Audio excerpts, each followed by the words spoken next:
নমস্কাৰ স্বাগতম নিউজ কেনল ষ্টুডিঅ'ত মৰস্মিতা গোস্বামী কৰিমগঞ্জৰ ৰাতাবাৰী সুদভূমিৰ বন্ধত তিনিটাকৈ অসমীয়া পৰিয়ালৰ ঘৰ দখল কৰিলে মিজো আৰক্ষীয়ে সীমান্তৰ 7 কিলোমিটাৰ ভিতৰত আহি অসমৰ ভূমিত লগালে মিজো ভাষাৰ সাইনবোৰ্ড অসমৰ 1 ইঞ্চি মাটি মিজোৰামক এৰি দিয়া নহব বুলি মুখ্যমন্ত্ৰী ডক্টৰ হিমন্ত বিশ্ব শৰ্মাই ঘোষণা কৰাৰ দিনাই কৰিমগঞ্জ জিলাৰ ৰাতাবাৰীৰ সমষ্টিৰ সুদভূমিৰ বন্ধ গাঁৱৰ মিজোৰাম সীমান্তত থকা তিনিটাকৈ অসমীয়া পৰিয়ালৰ ঘৰ দখল কৰিলে মিজোৰাম আৰক্ষীয়ে মিজোৰামৰ আইআৰ বেটেলিয়নে অসমীয়াৰ ঘৰ দখল কৰাৰ পিছত ঘৰখন এৰি আহিব লাগিছে ভি ৰাংখল এল মুলছাম আৰু ডি সাকাছেপৰ পৰিয়ালে মিজো আৰক্ষীয়ে অঞ্চলত বাংকাৰ নিৰ্মাণ কৰি যুদ্ধংদেহী মনোভাৱত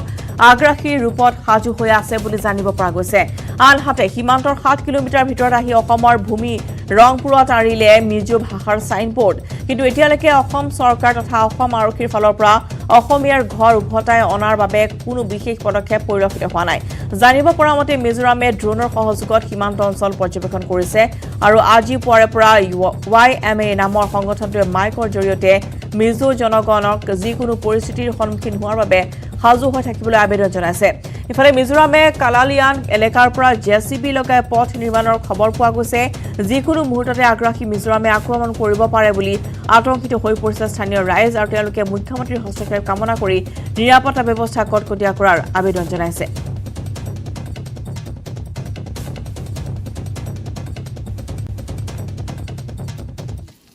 আসাম মিজোরাম ইন্টারস্টেট বর্ডার থেকে 7 কিলোমিটার ভিতরে যেটা আমার রংপুর বাজার তো সেই রংপুর বাজার লুসেইচনা থেকে 7 কিলোমিটার কিন্তু সেই জায়গায় আজকে আপনারা দেখতে পাচ্ছেন সেই জায়গায় YM এর সাইনবোর্ড লাগানো আছে ঠিক আছে তো আমরা দেখতে পাচ্ছি যেটা লাইলাপুরে যে ঘটনা ঘটেছিল যেটা আমরা আসাম ব্যাটালিয়নের সঙ্গে শুধু মিজো পুলিশ ছিল না ছিল অনেক পাবলিকও ছিল তো আমরা আজকে এই মুহূর্তে আতঙ্কিত কিভাবে আতঙ্কিত আমরা যদি কোনো কারণে যে কোনোভাবে যদি আসাম মিজোরাম বর্ডারে কোনো ডিসপিউট দেখা দেয় তাহলে আমরা নিরাপত্তাহীনতায় আছি তো এই নিরাপত্তাহীনতার জন্য আমরা মাননীয় চিফ মিনিস্টারের কাছে এই দাবি রাখছি যে কোনোভাবে আজকে এবং কালকের মধ্যে আরও অনেক সিকিউরিটি দরকার অনেক নিরাপত্তা দরকার যে কোনোভাবে কমান্ডো বাহিনী আমাদের সীমান্তে পৌঁছানো দরকার আসামের মধ্যে মিজোরামের সংগঠন কিভাবে YMA সিনদ তাদের উপর কঠোর ব্যবস্থা নেওয়া হোক আজকে আসাম মিজোরাম সীমান্তে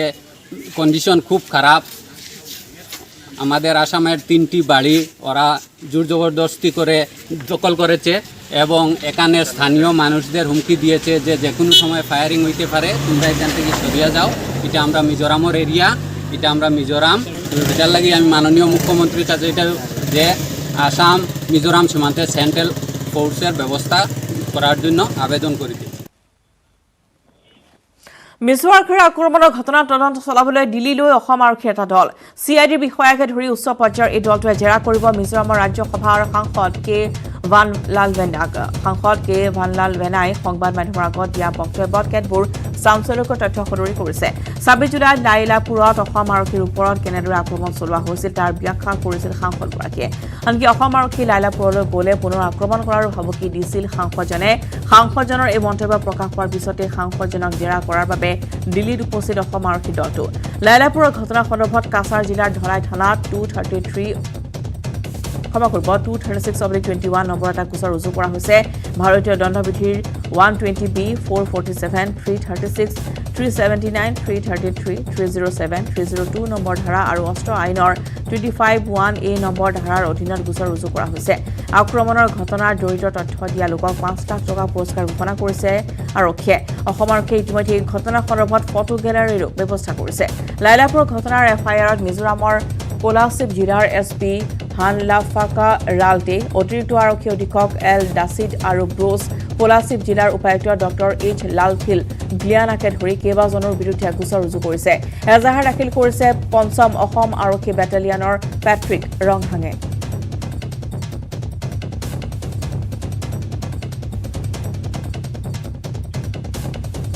26 জুলাই অসম আৰক্ষীৰ ওপৰত মিজো আৰক্ষী চলোৱা আক্ৰমণৰ ঘটনাৰ সন্দৰ্ভত কি কৈছিল মিজোৰামৰ ৰাজ্যসভাৰ সাংসদ কে Vanlal ভেনাই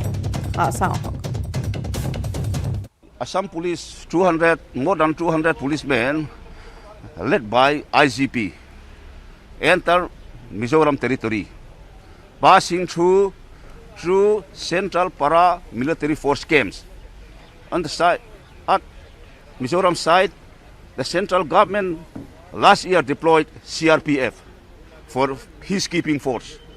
And in Assam side, SSB have been deployed by central government for keeping force. But yesterday, they passed through all these central paramilitary force camps and entered to our police camp.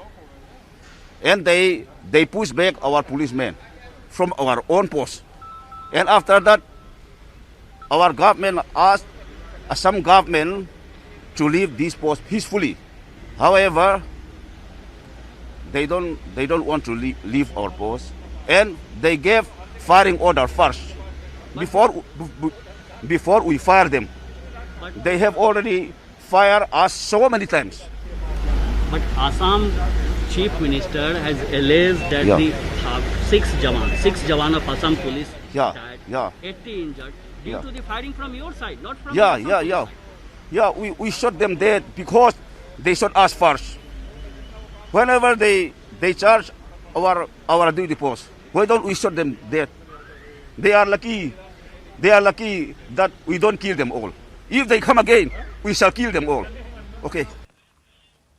আৰু অসম মিজোৰাম সংঘাত সন্দৰ্ভত দিল্লীত সম্পন্ন হৈছে বৈঠক অসম আৰু মিজোৰামৰ মুখ্য সচিব আৰু আৰক্ষী সঞ্চালক প্ৰধানৰে সম্পন্ন কেন্দ্ৰীয় গৃহ সচিবৰ বৈঠক 2 ঘণ্টাৰ অধিক সময় ধৰি চলে এই বৈঠক দুই পক্ষৰ সহমত 306 নং ৰাষ্ট্ৰীয় ঘাইপথৰ কাষৰ অশান্ত অসম মিজো সীমান্ত অঞ্চলত এক নিৰপেক্ষ বাহিনী মুতায়নৰ সিদ্ধান্ত লোৱা হয় মুতায়ন কৰা হ'ব কেন্দ্ৰীয় সশস্ত্ৰ বাহিনী সীমা সমস্যা সমাধানৰ বাবে পাৰম্পৰিক আলোচনাত মিলিত হ'ব দুয়োখন ৰাজ্য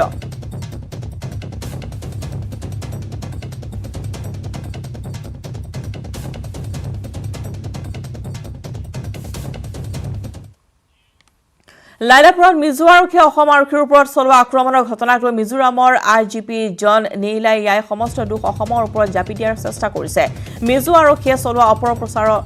অপৰিচিত আক্ৰমণৰ ঘটনা এতিয়া আত্মৰক্ষাৰ বাবে কৰা বুলি তেওঁ মন্তব্য প্ৰকাশ কৰিছে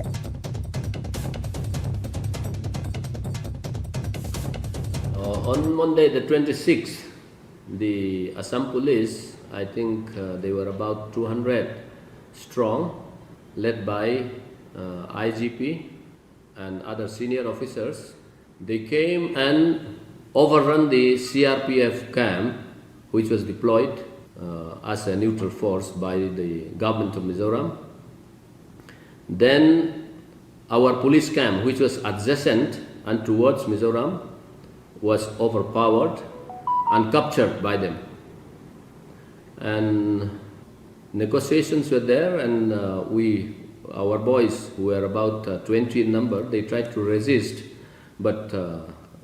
they could not do anything because they were outnumbered. After they have captured our post and forcefully removed our boys, then there was negotiation, but they were adamant. They said that they were going to construct a camp in that place, and after that, again, after some time, some gap, again they called the SP to the Mizoram police camp, which was already captured by them. And while the SP was with the IG talking to them, so the Assam police opened fire on our forces. Probably they thought that with our SP in their midst, our boys would not retaliate. But our boys were forced to retaliate. They also used, what they did first was, after capturing our post, they mounted LMG on the sandbag post on that fortification, and they were mounting the LMG towards the public and our forces. We also use. That's a fact. Now, for a Mizo boy owning a gun, maybe a real gun or an air gun, it's a hobby. Everybody wants to own it. Most probably those who are licensed air rifles or air guns or some hunting rifles. We keep them as a hobby as well as for protection of our crops and for self-defense. During the exchange of fire, was there any intention by the Mizoram police to intentionally kill the Assam police? Not at all. We had to retaliate because it is our stand that will not be the ones to open fire first. But if we are fired upon, we have to retaliate. In fact, when they wanted to surrender, then we give them opportunity to escape unhurt. Olympicৰ পৰৱৰ্তী ৰাউণ্ডত ভাৰতীয় archer Atul Das পুৰুষ হকীত আৰ্জেণ্টিনাক 3-1 গোলত পৰাজিত কৰে ভাৰতে আৰ্জেণ্টিনাক পৰাস্ত কৰি কোৱাৰ্টাৰ ফাইনেলৰ প্ৰৱেশ কৰিছে ভাৰতে বেডমিণ্টনৰ মহিলা শাখাত পিভি সিন্ধুৰ কোৱাৰ্টাৰ ফাইনেলৰ প্ৰৱেশ ডেনমাৰ্কৰ মিয়া ব্লিছফেল্ডক পৰাস্ত কৰে পিভি সিন্ধুৱে কোৱাৰ্টাৰ ফাইনেলত প্ৰৱেশ বক্সাৰ সতীশ কুমাৰৰ 91 কেজি শাখাত super heavyweight boxer Satish Kumar আজি খেলত অৱতীৰ্ণ হ'ব মণিপুৰৰ এমচি মেৰিকম প্ৰি কোৱাৰ্টাৰ ফাইনেলত অৱতীৰ্ণ হ'ব মেৰিকম 51 কেজি শাখাত কলম্বিয়াৰ ইনগ্ৰিড ভেলেন্সিয়াৰ বিৰুদ্ধে মেৰিকমৰ যুঁজ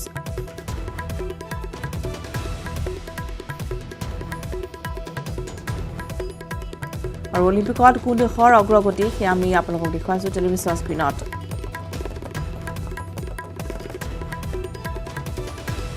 USA ইতিমধ্যে 35টা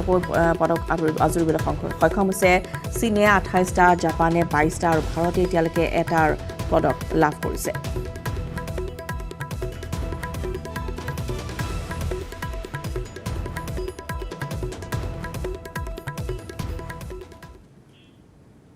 মেঘালয়ত দুৰ্নীতিত পতিত মন্ত্ৰী অতুল বৰাৰ দুৰ্ঘটনাত পতিত হৈছে মন্ত্ৰী অতুল বৰাৰ কনভয় নিয়ন্ত্ৰণ হেৰুৱাই ডিভাইডাৰৰ ওপৰত বাগৰি পৰিল বাহনখন দুৰ্ঘটনাত দুজনকৈ লোক আহত হৈছে এই মুহূৰ্তৰ এক ব্ৰেকিং নিউজ আহি পৰিছে আমাৰ হাতলৈ মেঘালয়ত দুৰ্ঘটনাত পতিত হৈছে মন্ত্ৰী অতুল বৰাৰ কনভয় নিয়ন্ত্ৰণ হেৰুৱাই ডিভাইডাৰৰ ওপৰত বাগৰি পৰিলে বাহনখন আৰু এই দুৰ্ঘটনাত দুজনকৈ লোক আহত হৈছে ঘটনাস্থলীৰ দৃশ্য আহি পৰিছে আমাৰ হাতলৈ আৰু এনেদৰে মেঘালয়ত মন্ত্ৰী অতুল বৰাৰ কনভয় দুৰ্ঘটনাত পতিত হয় আৰু এনেদৰে পথৰ ওপৰতে নিয়ন্ত্ৰণ হেৰুৱাই বাগৰি পৰিছে এখন বাহন য'ত ইতিমধ্যে দুগৰাকীকৈ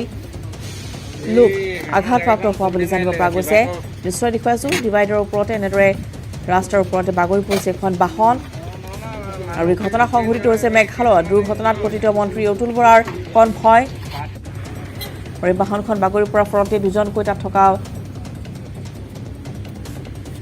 নিৰাপত্তাৰক্ষী আঘাতপ্ৰাপ্ত হৈছে বুলি জানিব পৰা গৈছে নিয়ন্ত্ৰণ হেৰুৱাই এনেদৰে ডিভাইডাৰৰ ওপৰতে বাগৰি পৰিল বাহনখন দুৰ্ঘটনাত দুজন লোক আহত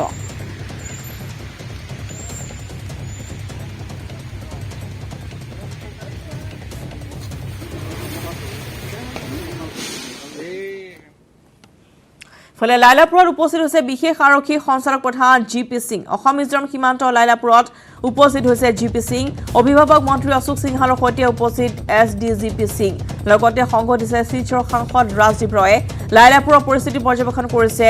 SDGP সিঙে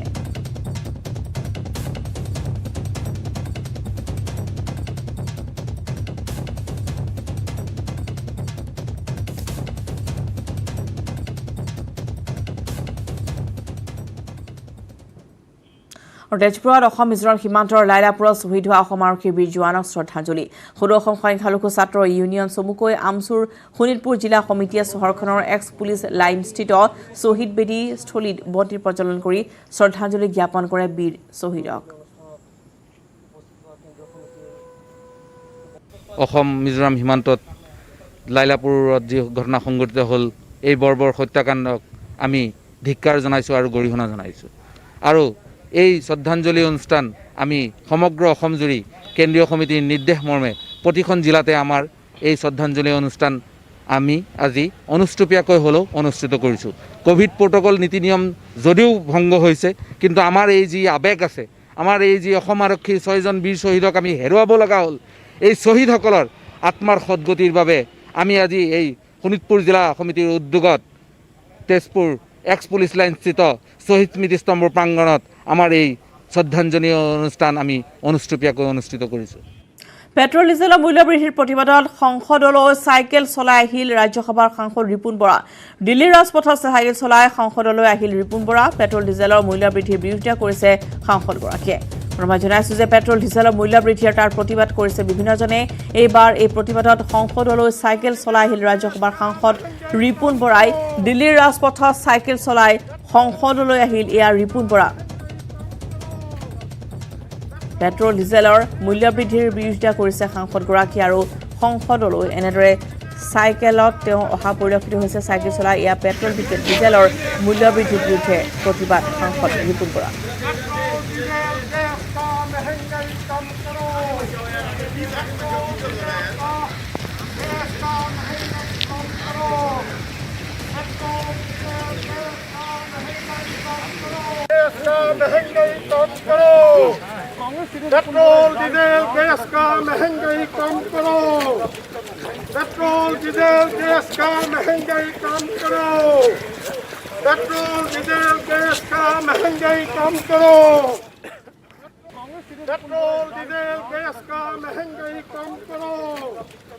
पेट्रोल डीजल गैस का महंगाई कम करो পেট্ৰল ডিজেলৰ মূল্য বৃদ্ধি হ্ৰাস কৰক এনেধৰণৰ আহ্বান জনাই সংসদলৈ আহি চলাই পেট্ৰল ডিজেলৰ মূল্য বৃদ্ধিৰ বিৰোধিতা কৰিলে সাংসদগৰাকীয়ে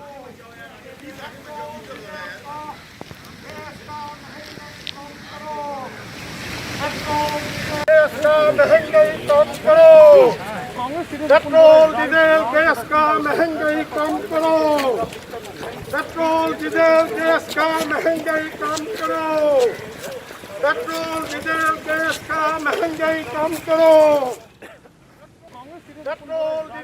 गैस का महंगाई कम करो पेट्रोल डीजल गैस का महंगाई कम करो पेट्रोल डीजल गैस का महंगाई कम करो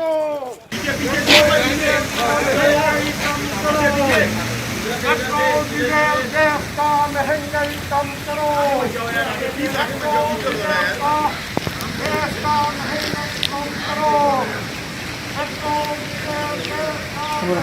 সমগ্ৰ দেশতে এতিয়া যিহেতু পেট্ৰল ডিজেলৰ মূল্য বৃদ্ধি হৈছে অসমতো তাৰ প্ৰভাৱ পৰা পৰিলক্ষিত হৈছে যিহেতু কোনো প্ৰান্তত চেঞ্চুৰী দিশে অগ্ৰসৰ হৈছে পেট্ৰল ডিজেলৰ মূল্য আৰু সেইবাবে পেট্ৰল ডিজেলৰ মূল্য বৃদ্ধিৰ বিৰোধিতা কৰিছে এয়া সাংসদ ৰিপুন বৰাই আৰু চাইকেল চলাই তেওঁ সংসদ ভৱনলৈ অগ্ৰসৰ হোৱা পৰিলক্ষিত হৈছে আৰু এনেদৰে চাইকেল চলাই পেট্ৰল ডিজেলৰ মূল্য বৃদ্ধি বন্ধ কৰক বা হ্ৰাস কৰক এই আহ্বান তেওঁৰ If we are not allowed to discuss in the parliament, where we will discuss these burning issues, and therefore I have decided to take this protest today to bring to notice to the government and to the people of this country. I want to share the sufferings of the people of our country for exorbitant prices of petrol, diesel, LPG gas and other essential commodities. आप cycle से संसद जाएंगे? Pegasus issues,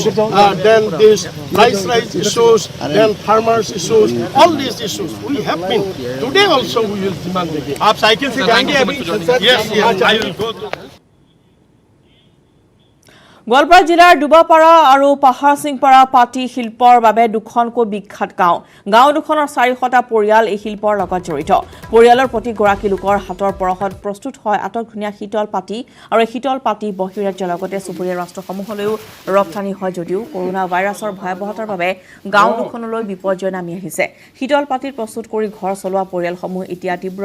আৰ্থিক সংকটত পৰিছে বজাৰত যথেষ্ট চাহিদা থকা সত্ত্বেও বিক্ৰী কৰিব পৰা নাই উৎপাদিত পাটি যাৰ ফলত এক আহুকালৰ সৃষ্টি হৈছে ডুবাপাৰাৰ এই কুটিৰ শিল্পৰ লগত জড়িত লোকসকলৰ মাজত এসাজ খাই এসাজ লঘোনে থাকিবলগীয়া হৈছে এওঁলোকে সেয়েহে চৰকাৰী অনুদান আৰু সা সুবিধা পোৱাৰ কামনা কৰিছে এই কেইটা পৰিয়ালে পাটি আমাৰ এতিয়া কেইবাটা সাইজ আছে সাইজ অনুপাতে দাম হয় নিচত 500 টাকা ওপৰত 1500 2000 3000 টাকালৈকে আছে তো ঘটনা হ'ল আজি 2 বছৰে হ'ল আমি যেটো লকডাউনৰ কাৰণে বা কোভিডৰ কাৰণে যেটো সমস্যাত পৰিছো যে আমাৰ গাঁওখনৰ মানুহ কিছুবিলাকে গৰু বিক্ৰী কৰি আছে কিছুবিলাক অমুক বিক্ৰী কৰি আছে তাৰপিছত মোৰ নিজৰ কথাই মই কৈছো মোৰ হাতত এখনি সোণৰ আঙুঠি আছিল সেইটোকে বেছি পেলাই আমি পৰিয়ালটো পোহপাল দি আছো মই ঘৰৰ পৰাই বনাই আছো এদিনত কেইখন পাটি বনাব পাৰা এটা হয় দুইজনে মিলি এটা হয় দুইজনে বনাব লাগে এটা পাটি তাকেও ৰাতি হয় তুমি পঢ়ি আছা পঢ়ি আছো লকডাউনৰ কাৰণে স্কুল সব বন্ধ এইবাৰ মেট্ৰিক দিলে হয় মেট্ৰিক নহল একদম সৰু থাকাতে হয় আপুনি এদিনত কেইখন পাটি বনাব পাৰে এদিনত এটা নহয় 2 দিন লাগে হয় আপোনালোকে পাটি যে বনাই যোনটো খৰচ হয় এই খৰচৰ মূল্যটা পায় না উচিত মূল্যটা পায় না কিন্তু এতিয়া নাপাও লকডাউন কাৰণে 2 বছৰ ধৰি আমাৰ এনেকুৱা অৱস্থা হৈছে খাবা নেটৱৰ্ক 18 ফেডাৰেল বেংকৰ সঞ্জীৱনী গাড়ী কোভিডৰ কবলৰ পৰা দেশৰ সকলো জিলা ভূমি পৰিছে